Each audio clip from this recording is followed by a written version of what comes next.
Hey folks, Eric Bray, Focus Fishing Guide Service. Got another video fishing report for you for Table Rock. With me this week is Philip Stone, another guide here on Table Rock. It is Tuesday, February the 19th. As you can tell, we're not out on the water. We are at Homestead Acres in Hollister.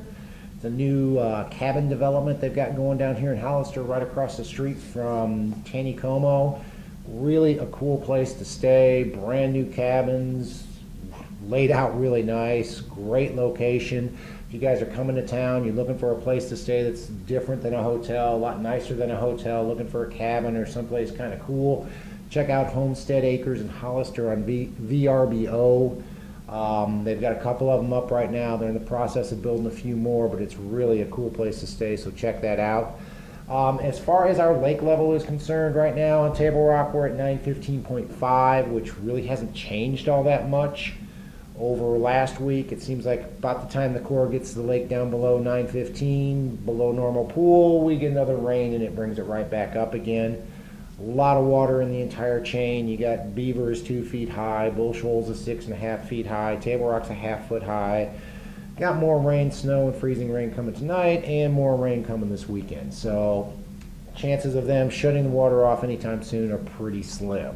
Not gonna happen. Yep, as far as lake temperature is concerned, I was out a couple of days last week. Phil was out a couple of days last week. We're still seeing mid-40s, 44 to about 46. Is that what you saw out there? Yeah, that seems to be pretty much lake-wide right now, and even with this cold front, cold rain coming in, I don't think it's going to change it that much. Yep. But if you guys are coming down, say you're going to fish the lower end of the lake, the deep bite's gone, guys. I mean, you can go out there, you can grind a few fish out deep if you really want to do it, but it's very time consuming. You know, normally this time of year we're talking about the scuba spoon and the jigging wrap and the drop shot rig, but I gotta be honest with you, I'm not even pulling them out of the rod locker when I go to the lake anymore. It's just not there. Until they shut this water off, until they get the water under control, you can pretty much forget about the deep bite. The bites that are working, though, have been catching them really well on a stick bait. Megabass Vision 110, 110 plus 1, 110 plus 2, or the Spro mixed stick. Keying in on main lake and secondary points, rocky, steeper points with some isolated cover are really key. Seems like those fish are suspended anywhere from about 8 to 15 foot down, depending on whether it's a sunny day or not, and they are hanging around cover. So definitely want to have a stick bait tied on if you're coming in. You seen the same thing out there, Phil? I am. We have been seeing some dying shad right now. The water is not cold enough like we've seen in years past to get a massive shad kill. We were up in the wide around Shell Knob last week on a trip. The guys were wanting to learn to throw a jerk bait, and we're seeing 4 or 5 here and there. They're kind of fluttering around, and that's pretty typical for this time of the year. Other bite that's working down the lower end right now, definitely want to have a swim bait tied on. Kitech either 2.8, 3.3, 3.8, or 4.8. All those baits are working. You're going to get a lot more bites with a smaller bait, but if you want to target big fish, you're going to want to throw the bigger 4.8 swim bait. And we've been throwing it on the new Jewel Gem Shad head. It's a little bit different head, comes in 1/8 or 1/4 ounce, and it's got an incredible keeper on it. You know, the biggest complaint about fishing swim baits, especially fishing the Kitechs because they're so soft, is that they tear off of the head real easy. You catch 1 or 2 fish and you dang near have to either super glue it back on or get a new bait. This has got a unique keeper on it, and it really holds that bait on there really well. So you want to check out the new swim bait head from Jewel.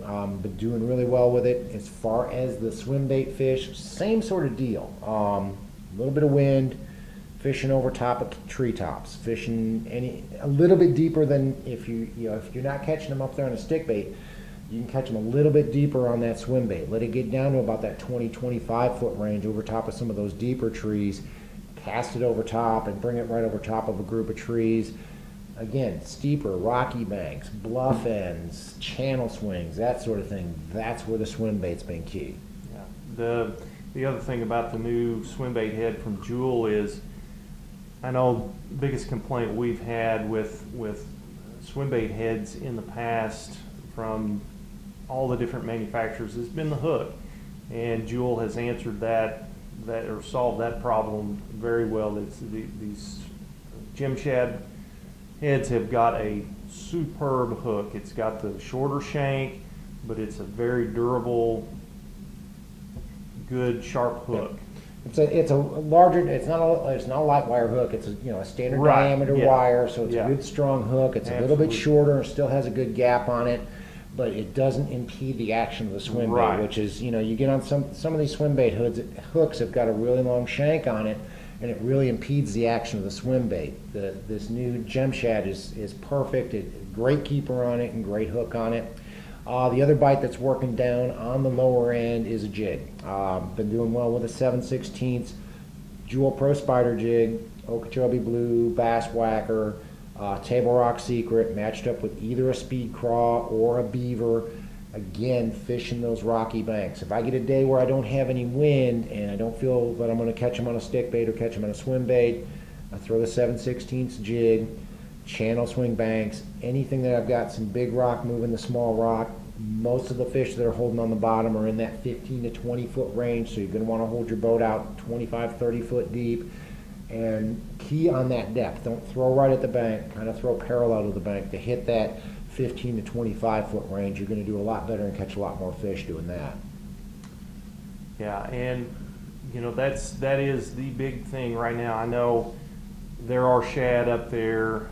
They're dying. There's some of them dying, not a whole lot, but don't try to match the hatch, because you're competing against millions of shad, and so switch over and throw a jig and change it up a little bit. You'll have better results sometimes. Go up into the Kimberling City area, same bites are working, guys. If you want to go grind out some fish on fishing deep, knock yourselves out. But again, I'm not even pulling the deep stuff out of the rod locker right now. Stick bait bite, Megabass Vision 110, +1, +2, all three of those are working. Spromic stick is working. Actually doing a little bit better with the 110 +1 and +2, just because they get down deeper.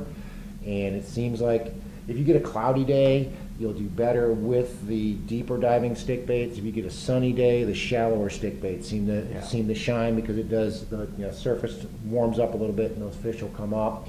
But again, we're looking at rocky banks, mixed rock with big rock, small rock, a little bit of timber or a brush pile makes a big difference. Something that they can hold on. We're doing well with a stick bait in the Kimberling City area right now. Getting that time of the year that I'm not going to say it's pre-spawn yet, but it's close. Yep. And jerk bait is one of my favorite ways to catch big fish right now. And then swim bait bites strong in the Kimberling City area as well. Kitech, anything from a 2.8 to a 4.8, matched up on the Jewel. Gem shad head, over top of trees. The swim bait has basically taken the place of the grub on Table Rock. Anybody who's fished Table Rock over the years, we always had a grub bite in the late winter, early spring, and I'm sure you could still catch them on a grub, but we seem to be doing better, at least for the last 3 or 4 years, throwing a swim bait over throwing a grub over top of these trees, keeping the boat out in about 25 to 30. Same thing you're doing with the jerk bait, but we're doing it with a swim bait, or even backing out deeper and hitting some of those trees that might top off at 20 or 25 foot, over 35, 40, or even 50 foot of water. Throwing the swim bait and covering water. That's going to be the key. Until they shut this water off, guys, you're really going to want to try to cover some water in order to put fish in the boat. And that swim bait bite, Eric, is great, especially on guide trips for us. That bite will last all the way through mid to late June even. Now, the banks are going to change, the areas are going to change, but those fish, especially smallmouth, love when the smallmouth start biting that swim bait. But that bite is getting better, and it's going to get better, and as the water warms up and progresses. Go up into the James. I had a buddy of mine that went out on the James, I guess it was last Thursday, and basically went from Ants Creek up to about point 12, fished both main lake and secondary points, did extremely well with a jerkbait, either the Spromic stick or he did better with the Vision 110 and the 110 plus 1 and 110 plus 2. Did have a little bit of sunshine, so the plus 1 was working a little bit better than the plus 2. Basically keying on steeper points, steeper banks, channel swing banks with isolated timber on it. Guys, if you're starting to think that you're hearing a broken record, that's where the fish are right now. They're on these steeper banks and steeper points. And isolated timber, if you're going to throw a stick bait, you're going to throw a swim bait, you want a little bit of isolated timber right now.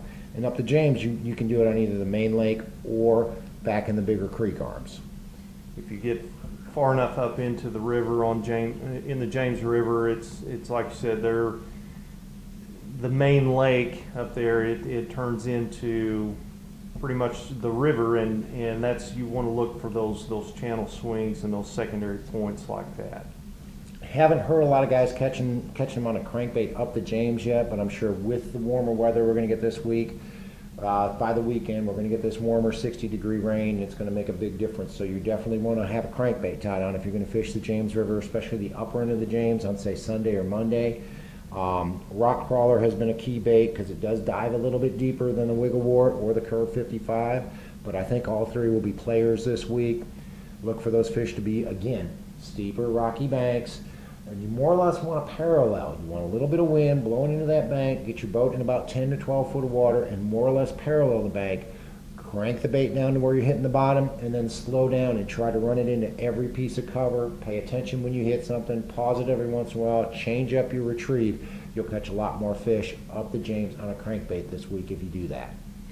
Just like our jig video on Bull Shoals, making those accurate casts, keeping that bait in the strike zone longer, you're going to be more productive. And this time of the year, it's not like, you know, the end of April where you get a lot of bites. This time of the year, you want to capitalize on every cast because you never know when that next cast is going to be a 4 or 5 pounder.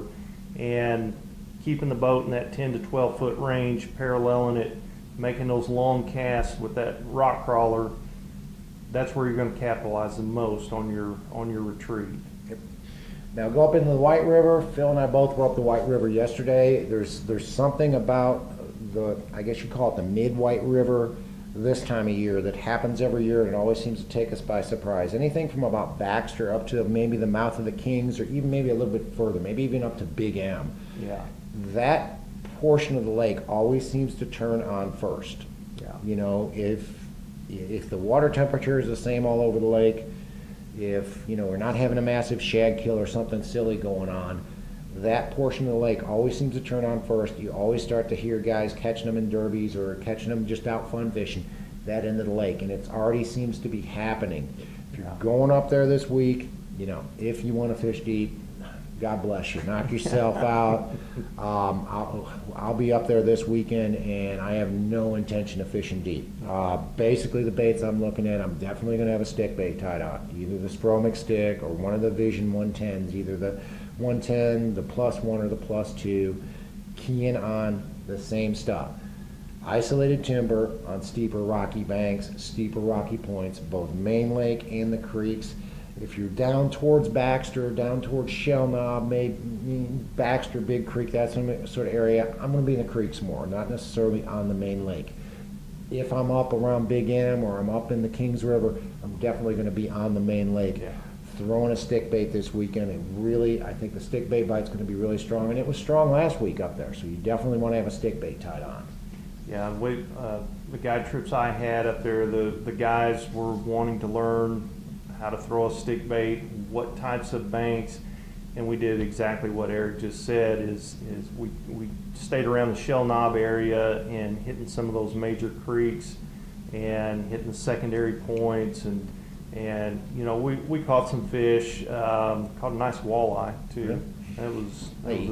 That was a plus for sure. But it's kind of the main lake right now. They've got so much current going. It has pushed those fish off of that, as well as the shad. They're back in those creeks right now. And guys, the swim bait bite's strong up there as well. Kitech, Fat Impact, 2.8 all the way through the 4.8, just like everywhere else in the lake. If you're looking for numbers, throw the 2.8. If you're looking to catch that one big fish that day or two big fish that day, throw the 4.8, throw the bigger one. But matching it up on that gem shad, I can't say enough about that head. If you haven't seen it, go to jewelbait.com and look at that new gem shad head. Order you some. They're awesome. But, you know, same deal. Looking at those fish being on isolated treetops, anywhere from suspended, usually down about 10 to 25 foot deep, anywhere from 20 to 50 foot deep. You know, one of the patterns that always sneaks up on us on Table Rock this time of year, and we're already starting to see it up the White River, is those fish will be suspended on bluff ends or on bluffs out there over top of those deeper trees, and you can get over top of them and drop shot and whatever, but you're only hitting that one fish or two fish in that tree. If you back off, get to where you can parallel over that group of trees and run that swim bait down there at about 20 or 25 feet deep, you're going over top of each tree and you have an opportunity to pick a fish off of all those trees down there. So that's definitely a pattern I would have in your mind. It's something I would throw this weekend. Throw in the Kitech swing impact fat on a gem shad, and I really think that's going to be a key player this weekend and through the next few weeks. Absolutely. It's a, you know, that's the main food source for those fish right now is shad, and you're putting it in front of them. It's a reaction bite, and it's like Eric said, you're maximizing your cast by covering water, covering a lot of area, and instead of focusing on one fish. And then the crankbait bite. I really feel like with this warmer rain that we're going to get on Saturday, Friday night into Saturday, I think if you're going fishing Sunday, you're going fishing Monday, early part of next week looks good weather-wise, you're going to want to have a rock crawler, a wiggle wart, and a curve 55 tied on, and find that warmer water that's coming in the backs of the creeks. Hit those last couple of channel swings and parallel. Get the boat in 10 to 12 foot of water, make a long cast and parallel over those rocks. Get it to the bottom, slow it down, and bang it into every piece of cover you can find. I can't wait. I know you love that bite as much as I do. It is fast approaching. Yep, and when it's on, it's on. I mean, we catch a lot of fish doing that every year, and you know, that's part of the reason why this area is so wiggle wart crazy, because that is such a fun bite, and you can put so many fish in the boat when it's right so fast. Well, guys, it is almost the end of February, thank God. Yes. I think Mother Nature's mad at us because it seems like we get one or two good days, and then she decides it's time for ice and snow and throw this at you. Exactly. But weather is turning around. Things are picking up. Guys, if you're thinking about coming March or April, I know both mine and Phil's calendars are filling up for March and April really fast. Last couple of weeks of March are almost completely full with spring breakers. So if you guys are coming down, you want to pre-fish for a derby, or you know, you just want to go out fishing with the family when you're in town, whatever it may be, if you guys are wanting to book a guide trip March or April, you really need to start getting a hold of us real quick. Or if you want to book something, you know, specific, technique specific, like the guys I took out last week wanted to learn how to throw a jerk bait. You know, right now is key time for that. The rock crawler, swim bait, all that stuff. Whatever you want to do. If you guys have something specific, now's the time to call, but don't wait. You know, it's not like if you book a trip and the weather changes and you can't go, we're going to keep your money. It doesn't happen that way. But if you're thinking about hiring a guide, when you're coming to town, give us a call. It's Focus Fishing Guide Service. You reach us at 417-860-4743. Hit the website, focusfishing.com. Either shoot an email or book online. Either way, we'll get back to you as soon as we can on that. Make sure you get your dates and times that you want. Guys, thanks for watching the videos. Really appreciate that. Thanks for subscribing. We're up over 3,600 subscribers, which is awesome. If you haven't subscribed, please take a minute to subscribe. We really appreciate that. But thanks for watching. Can't wait to hear from you. We'll see you on the water.